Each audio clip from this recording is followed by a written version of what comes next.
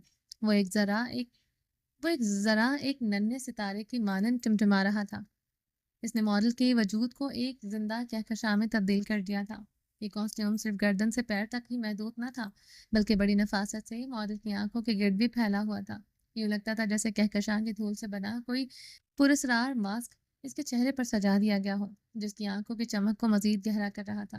یہ منظر اتنا سحر انگیز، اتنا ماروی اتنا ماروی تھا کہ دیکھنے والے گویا کسی اور سیارے پر پہنچ گئے ہوں، جہاں لباس مادے سے نہیں روشنی اور کہکشاؤں کی دھول سے بنتے ہیں۔ فجر کی تخلیق کی صلاحیت نے ایک بار پھر ثابت کر دیا کہ فیشن صرف کپڑا نہیں، ایک کہانی ہے، ایک تجربہ ہے، ایک خواب ہے جسے حقیقت کا روپ دیا گیا ہے۔ میوزک بدلا۔ اس بار سب کو اپنی دھن دھڑکن رکتی محسوس ہوئی، کیونکہ میوزک ہی ایسا تھا۔ Calling out my name in the summer rain. سیلیویٹر۔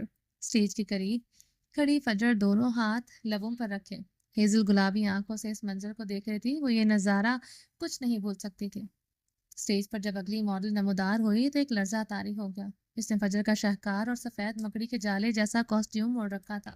یہ کسی عام کپڑے سے بنا نہیں لگتا تھا، بلکہ یوں محسوس ہوتا تھا جیسے کوہرے کے باریک دھند یا چاندی کے تاروں کو یکجا کر کے یہ جال بنا گیا ہو۔ اس کا رنگ دودھیا سفید تھا، مگر اس میں ایک عجیب سی بے جان چمک تھی، جسے کسی قدیم راز کی پرچھائی ہو۔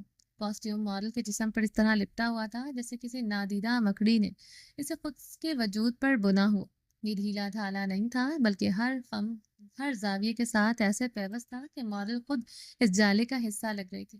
باریک لچکدار دھاگے جو شاید ریشم سے بھی زیادہ نازک تھے، ایک دوسرے میں الجھے ہوئے ایک پیچیدہ خوبصورت روح مگر فرشا نقش بنا رہے تھے۔ اور پھر وہ چیزیں تھیں جو اس کاسٹیوم کو صرف خوبصورت ہٹا کر خوفناک کے دائرے میں لے آتی تھی، نائٹ میئرز کے دائرے میں، کابوس کے دائرے میں۔ ڈھیروں مکڑیاں یہ اصلی نہیں تھی، مگر اتنی حقیقی کے قریب بنائی گئی تھی کہ ان کو دیکھ کر دل دہل جاتا تھا۔ مختلف جسامت کی کالی اور ساخت مکڑیاں اس سفید جالے میں جگہ جگہ پیوست تھی۔ اس کی مخملی سیاہ جسامتیں سفید جالے پر ایسے نمایاں تھی جیسے موت کے چھوٹے چھوٹے نشان۔ کچھ مکڑیاں ماڈل کے کندھے سے لپٹی تھیں، کچھ کمر کے بل جمی ہوئی تھی، اور کچھ تو چہرے کے قریب بالوں میں الجھی ہوئی لگ رہی تھی۔ یوں لگتا تھا جیسے یہ کاسٹیوم کسی ایسی پراسرار دنیا سے آیا ہو جہاں جالے زندگیاں اوڑھ لیتے ہیں۔ ماڈل کی واک میں ایک ماروائی خاموشی تھی۔ اس کے قدم نپے تلے اور آہستہ تھے، چہرہ جذبات سے عاری تھا، یا شاید ایک گہری پرانی اداسی اس پر چھائی ہوئی تھی۔ اس کی آنکھیں اگرچہ میک اپ سے نمایاں تھی، مگر اس میں ایک خالی پن تھا، جیسے وہ اس دنیا سے تعلق نہ رکھتی ہو۔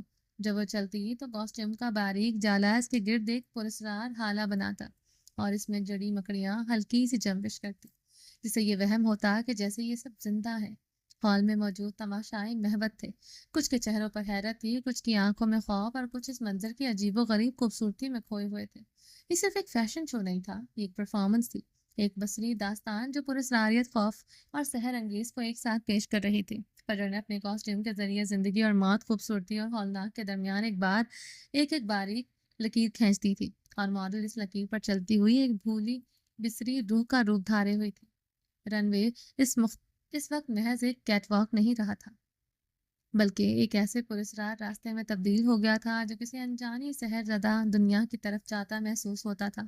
ہال میں مکمل خاموشی تھی، ہر نظر اس چلتی ہوئی پہیلی پر جمی تھی۔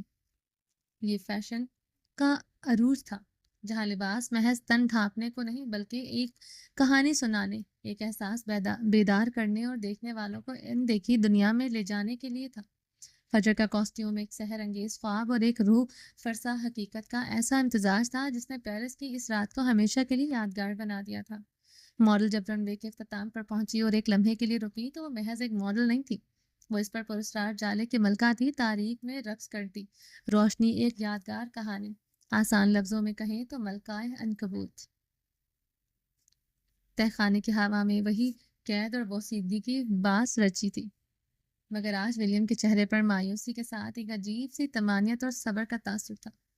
وہ فرش پر بیٹھا شاید زیر لب بڑبڑا رہا تھا، اس کی حالت ابتر تھی، کپڑے میلے اور بال بکھرے ہوئے تھے۔ مگر آنکھوں میں ایمان کی ایک مدھم سی روشنی باقی تھی جو تہ خانے کی تاریکی کو مکمل طور پر غالب نہیں آنے دے رہی تھی۔ بھاری دروازہ چرچراہٹ کے ساتھ کھلنے کی آواز آئی اور جارج زینوں پر نمودار ہوا۔ اس کے چہرے پر وہی تمسخرانہ مسکراہٹ تھی، لیکن آج وہ ولیم کے رد عمل کا زیادہ غور سے جائزہ لینے کے مود میں تھا۔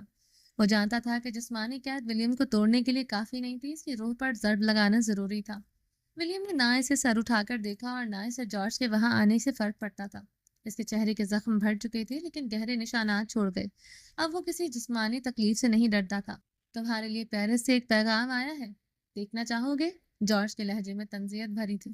شاندار لباس میں اس کی شخصیت شاندار تو لگ رہی تھی، پر اس کی ہنسی مکرو تھی، نقلی اور بودی۔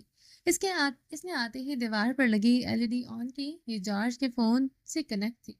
پتہ نہیں اس نے کیا سسٹم کر رکھا تھا، اکثر وہ خود بخود چلنے لگتی اور جب جارج چاہتا بند ہو جاتی۔ اسکرین پر پیرس کے عالیشان فیشن شو کا منظر تھا۔ چکا چوند روشنیاں، تیز موسیقی، ریپ پر چلتی حسین ماڈلز، اور پھر فجر۔ وہ اسٹیج پر اپنی ٹیم کے ساتھ کھڑی تھی، پر اعتماد کامیاب اس کی ڈیزائن کیے گئے ہوئے ملبوسات کی نمائش عروج پر تھی۔ تالیوں کی گونج میں اس کے چہرے پر ایک عجیب سی مسکراہٹ تھی، شاید کامیابی کی یا شاید اپنے اندر چھپے غم کو چھپانے کی۔ ولیم ساکت و جامد رہ گیا، اس کی سانس جیسے سینے میں اٹک گئی تھی۔ وہ اپنی بیوی کو دیکھ رہا تھا۔ وہ فجر جسے بتایا گیا تھا کہ ولیم مر چکا ہے، وہ زندہ تھا، اسی دنیا میں سانس لے رہا تھا، مگر فجر کے لیے وہ ایک یاد، ایک ماضی کا قصہ بن چکا ہوگا۔ اسکرین پر نظر آتی فجر کی کامیابی، اس کی چمک دمک تہ خانے کے اندر اندھیرے قید خانے میں ولیم کی اپنی شکستگی اور بے بسی کو وہ گہرا کر رہی تھی۔ اس کی آنکھوں میں حسرت اور درد اور کرب ایک طوفان امڑ آیا، مگر وہ پتھر کا بت بنا صرف دیکھتا رہا۔ بیوٹی ان وائٹ ہی زندہ حزن زدہ حسن لیے ہوئی تھی۔ ان کے سفید اسکرٹ پہن رکھی تھی، اس نے سفید اسکرٹ پہن رکھی تھی، زمین کو چھوٹی اسکرٹ، چاند جیسی رنگت والی اسکرٹ اور ریشمی بلاؤز جس میں اس کا پورا وجود چھپا ہوا تھا۔ ہیلز اس کا قد مزید دراز لگ رہا تھا۔ اس کے بال بندھے تھے ہمیشہ کی طرح اونچی پونی میں، اور کانوں میں سفید ٹاپس چمک رہے تھے۔ چشمہ اس کی آنکھوں پر سجا تھا۔ نیوڈ میک اپ کے ساتھ وہ اپنی ٹیم سے آگے کھڑی تھی۔ اس کے کاسٹیومز بار بار دکھائے جا رہے تھے، کاسٹیومز کے بارے میں پوچھا جا رہا تھا اور تفصیلی جواب دے رہی تھی۔ نریٹر مزید کچھ کہہ رہی تھی، وہ کچھ پوچھ رہی تھی، شاید یہ کہ اسے یہاں پہنچ کر کیسا لگ رہا ہے، لوگوں کی نگاہوں میں اپنے لیے کیا نظر آ رہا ہے، وہ عورت ہونے کے ناطے اپنی پہچان کیسے قائم رکھی جائے۔ اور پھر ہاتھ میں مائک تھامے وہ بھی کچھ بولی۔ ولیم نے سننے کی کوشش کی، جارج نے والیوم بڑھا دیا۔ یہ سچ ہے کہ اکثر نگاہیں مجھ پر ٹھہر کر ایک ناگواری کا تاثر چھوڑ جاتی ہیں۔ ان میں حیرت ہوتی ہے کہ کوئی عورت اتنی بے نیاز کیسے ہو سکتی ہے، اتنی خود میں مگن کیسے رہ سکتی ہے۔ شاید اس بات سے عادی ہیں کہ عورت اپنی پہچان دوسروں کی نسبت سے تلاش کرے، کسی کے سائے میں پناہ لے، کسی کی منظوری کے طلب رہے، مگر میں نے اس سارے سانچے کو توڑ دیا ہے۔ میں نے اپنی ذات کو ایک مکمل اکائی کے طور پر پہچانا ہے، جس کی اپنی قد و قیمت ہے، جو کسی بیرونی سن کی محتاج نہیں۔ وہ بولتے ہوئے اور بھی پیاری لگ رہی تھی۔ وہ سانس روک کے اسے سنا کیا۔ میرا یہ رویہ ان لوگوں کے لیے ایک چیلنج ہے جو سماجی بندھنوں اور روایات کو حرف آخر سمجھتے ہیں۔ وہ یہ سمجھنے سے قاصر ہیں کہ خود مختاری کا مطلب تنہائی یا بے حسی نہیں ہے۔ میں لوگوں سے دور نہیں بھاگتی، لیکن میں اپنی ذات کے مرکز کو کبھی نہیں چھوڑتی۔ میں اپنے لیے بنی ہوں، یہ میری سب سے بڑی طاقت ہے۔ آپ بھی اپنے لیے بنے ہیں۔ میں یہی کہنا چاہوں گی کہ اپنی پہچان برقرار رکھیں۔ جارج نے والیوم بند کر دیا، بالکل بند۔ اب کچھ سنائی نہیں دے رہا تھا، اور پھر اسکرین بند ہو گئی اور ولیم کا سکتہ ٹوٹ گیا۔ جارج نے طنزیہ آواز ابھری اور اس کی آواز تہ خانے کی دیواروں سے ٹکرا کر گونجی۔ دیکھو ولیم، پہچانتے ہو اسے؟ یہ وہی لڑکی ہے نا جس کے لیے تم نے زمین کی خاک کو چنا؟ اس نے ایک لمحے کو توقف کیا، ولیم کے تاثرات کے لطف اندوز ہوتے ہوئے، پھر زہر اگلنا جاری رکھا۔ اور دیکھو، وہ زمین سے آسمان پر پہنچ گئی۔ تم نے زمین کی خاک کو چنا، اس نے آسمان کی بلندیاں چن لی۔ جارج نے اس کے قریب آیا اور جھکتے ہوئے سرگوشی کی، جیسے ولیم کے زخموں پر نمک چھڑک رہا ہو۔ کیا اب بھی سوچتے ہو کہ یہ تمہیں اپنائے گی؟ یہ چمکتی دمکتی کامیاب لڑکی تمہارے جیسے لوزر کو؟ اس کے الفاظ نشتر بن کر ولیم کے وجود میں پیوست ہو رہے تھے۔ اس کی دنیا بہت الگ ہے ولیم، وہ تمہیں کبھی قبول نہیں کرے گی۔ تم اس کے لیے مر چکے ہو، اور شاید یہی بہتر ہے۔ وہ سر جھکائے بیٹھا رہا، زبان کو جیسے کفل لگ چکا تھا۔ جارج نے ایک آخری تحقیر آمیز نظر ولیم پر ڈالی، جس کا وجود ٹوٹ کر بکھرتے ہوئے دیکھنا چاہتا تھا۔ آنکھیں اب اسی مقام پر جمی تھی جہاں چند لمحے پہلے فجر کا روشن چہرہ تھا۔ جارج فاتحانہ انداز میں مسکراتا ہوا سیڑھیوں کی جانب بڑھا اور پھر عقب سے ابھرنے والی آواز پر اس کے قدم ساکت ہوئے۔ جارج! ولیم نے اسے پکارا تھا۔ مہینوں بعد جارج ساکت رہ گیا، یوں لگا جیسے اس کا دل کسی نے مٹھی میں پکڑا ہو۔ تم ٹھیک ہو؟ اس نے پوچھا، لہجے سے چھلکتی فکر نمایاں تھی۔ جارج نے جھٹکے سے پلٹا اور پھر حیرت سے اسے دیکھا۔ ولیم نے چہرہ کا رخ اس کی جانب کیا۔ پل بھر کو دونوں کی نگاہیں ٹکرائی۔ میں جانتا ہوں تم مجھے سن سکتے ہو، مجھے یقین ہے تم اس مانسٹر سے جیت جاؤ گے، بس ہار مت ماننا۔ یہ کیا کہہ دیا تھا اس نے؟ جارج کے ہاتھ سے فون چھوٹ کر گرا۔ اس کا وجود لرز اٹھا تھا، یوں لگا جیسے کسی نے اس کے گرد بنی اس پتھر کی دیوار پر ہتھوڑے مارے ہوں۔ اس کے گرد چھائے سڑ پن کی درار پڑ چکی تھی۔ وہ پھٹی پھٹی نگاہوں سے ولیم کو دیکھے گیا۔ بچپن کے کئی مناظر اس کی آنکھوں کے سامنے گزرے۔ ولیم اسے گلے لگا رہا تھا، جارج اسے کھانا کھلا رہا تھا، وہ بیسٹ برادرز تھے۔ ان کے بیچ یہ کون آ گیا تھا؟ یہ حیوان کون سا حیوان تھا جس نے جارج کو اپنے قابو میں کر لیا تھا؟ تم اس سے لڑ سکتے ہو جارج، مجھے یقین ہے تم جیت جاؤ گے۔ ولیم کی آواز پھر سے گونجی۔ کچھ رشتوں میں نفرت کو کبھی کبھی نفرت سے نہیں، محبت سے کاٹا جاتا ہے۔ جارج کچھ دیر کھڑا رہا اور پھر وہ خوفزدہ ہو کر زینوں پر بھاگنے لگا۔ وہ ولیم سے دور بھاگ رہا تھا جیسے وہ کوئی عفریت ہو۔ دروازہ بند ہونے کی آواز ایک ہتھوڑے کے ضرب کی طرح لگی اور ولیم اس قبر نما تہ خانے میں اپنی اذیت، فجر کے احساس اور جارج کے زہریلے الفاظ کے ساتھ تنہا رہ گیا۔ اس نے گہری سانس لی اور آنکھیں موند لی۔ اس کے لب ہولے سے ہلی اور شاید اس نے اس سے کچھ مانگا تھا۔ اس نے اس قید میں پہلی دعا کی تھی، پہلی بار اپنے اللہ سے کچھ مانگا تھا۔ اب دیکھنا یہ تھا کہ اس کی دعا کب قبول ہوتی۔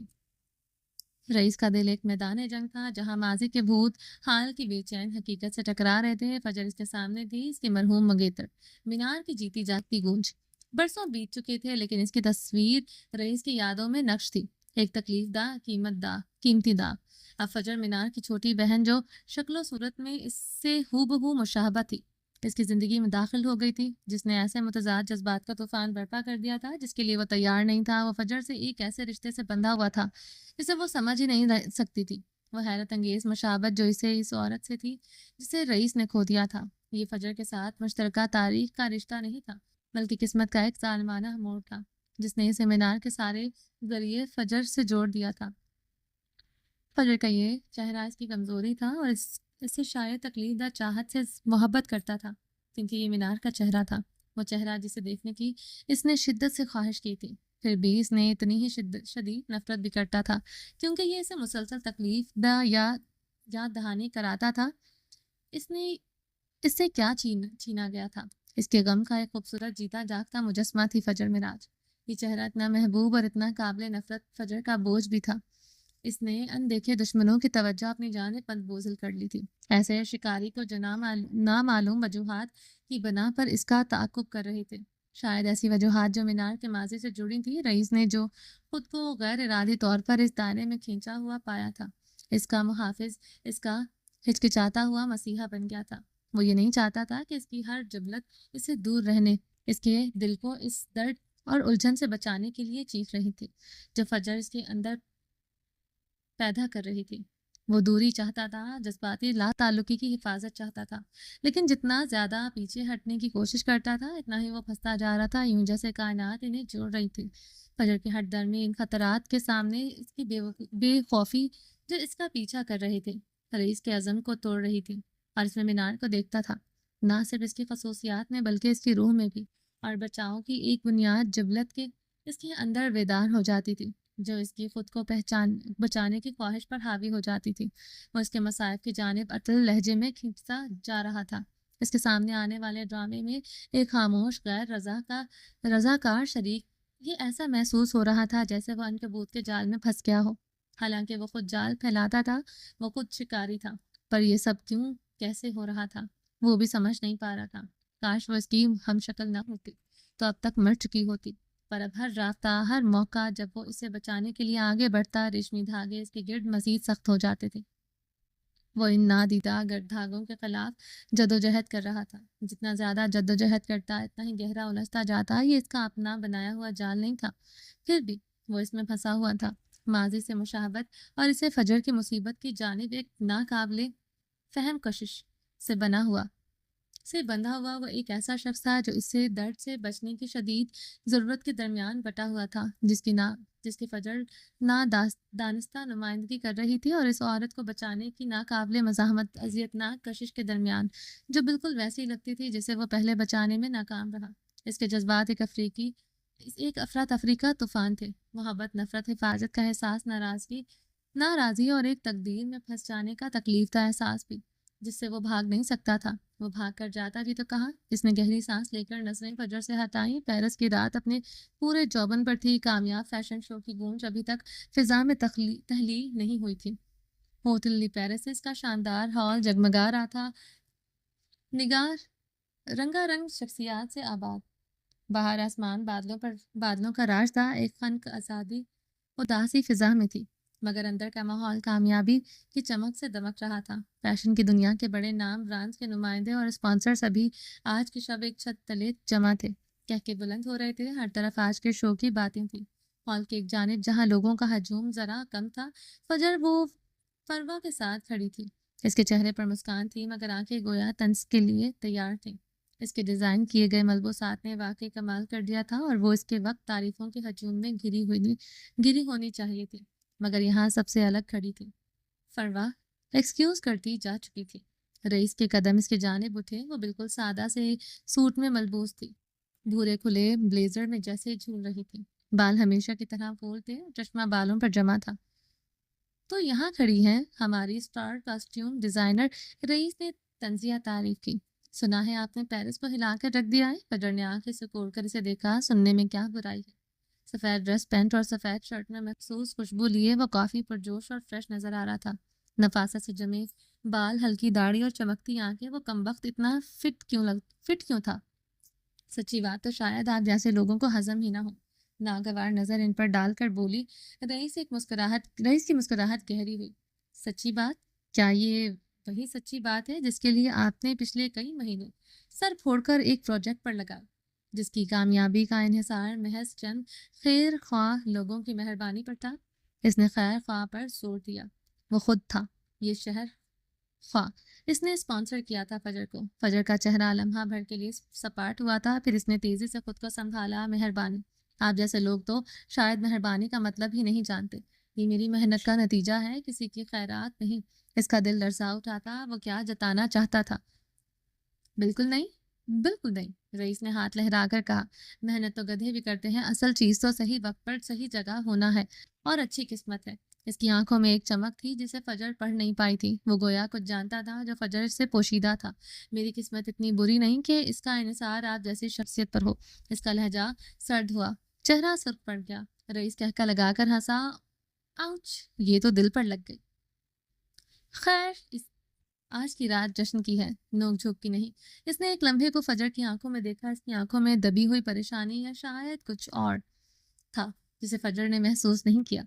رئیس بات ختم کر کے لوگوں کے ہجوم میں سے گزرنے لگا اور مہمانوں سے ہاتھ ملا رہا تھا، مبارکبادیں قبول کر رہا تھا، مگر اس کی نگاہیں پورے ہال کا جائزہ لے رہی تھی۔ یہ اس کی عادت تھی، ہر چیز پر نظر رکھنا، اور یہ عادت ازوا نے ڈالی تھی، جو حسب عادت اپنے کام مشغول تھی۔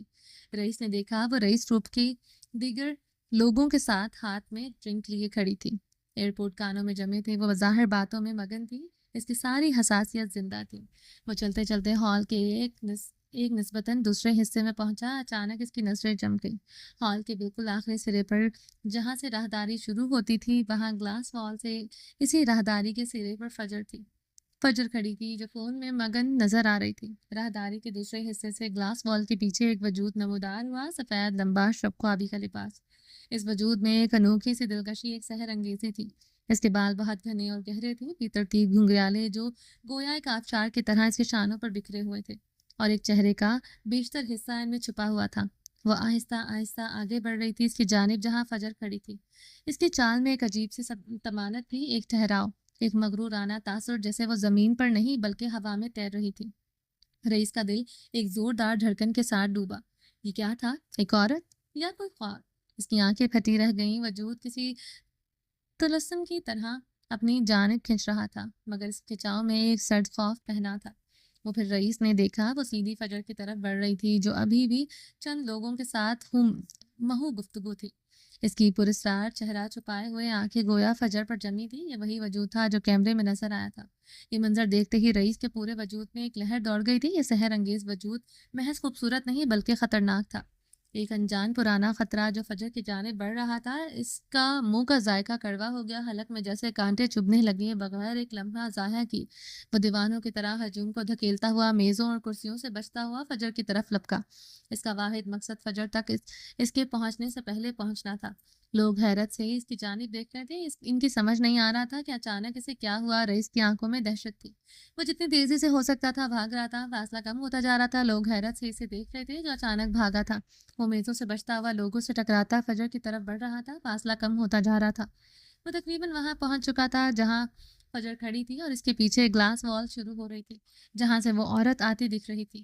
پر جیسے ہی وہ اس مخصوص مقام پر پہنچا جہاں وہ چند لمحے پہلے تھی، اس نے فجر کو کھینچ کر ایک جانب کیا اور گلاس وال کے پیچھے راہداری میں داخل ہوا۔ وہاں کچھ بھی نہیں تھا، نہ سفید لباس، نہ گھنے بال، نہ وہ ہیبت ناک وجود۔ ایسا لگا جیسے کوئی ٹھوس شے انہیں بلا کسی دھول کی طرح ہوا میں تحلیل ہو گئی ہو۔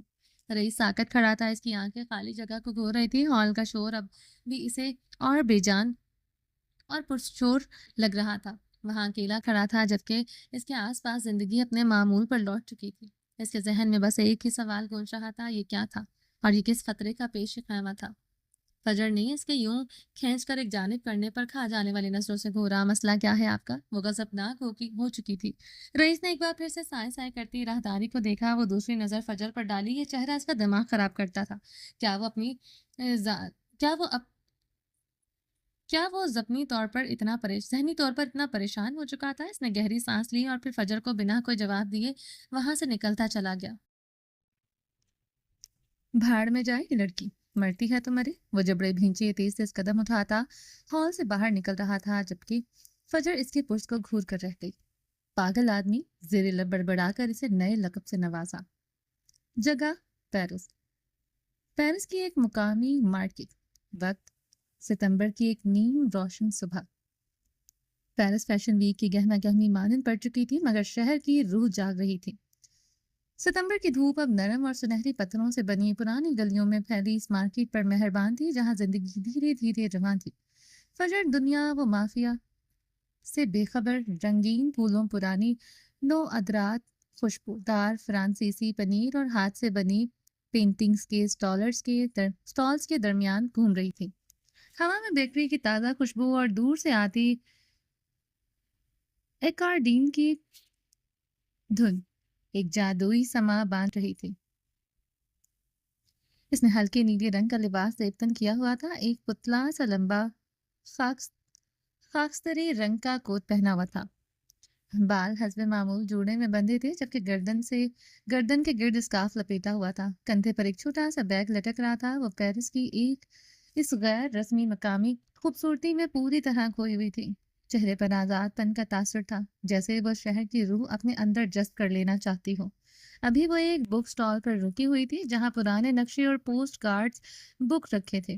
وہ انہیں الٹ پلٹ کر دیکھنے لگی جب اسے احساس ہوا تپتی ہوئی نظروں کا جیسے کوئی اسے گھور رہا ہو۔ ایک شناسا مگر ناپسندیدہ آہٹ نے پلٹ کر دیکھا۔ رئیس کچھ فاصلے پر کھڑا تھا، سفید پینٹ پر ہلکی نیلی پولو شرٹ میں ملبوس، چمڑے کی جیکٹ پہنے، آنکھوں پر دھوپ کا چشمہ لگائے مگر اس کے چہرے کے تاثرات چھپائے نہیں چھپ رہے تھے۔ ان میں سے ایک عجیب سی کشمکش، فکرمندی، غصہ اور شاید کچھ اور بھی تھا، چمک اور رونت جو فجر کو ایک آنکھ نہ بھاتی تھی۔ وہ اس کی طرف بڑھا، تم یہاں کیا کر رہی ہو؟ اس کی آواز میں وہ روکھا پن نہیں تھا بلکہ گہری سلگتی ہوئی تشویش تھی جسے وہ چھپانے کی کوشش کر رہا تھا۔ میں نے تمہیں منع کیا تھا نا اکیلے باہر نکلنے سے۔ فجر کو اس کا یوں اچانک نمودار ہونا ہمیشہ کی طرح ناگوار گزرا۔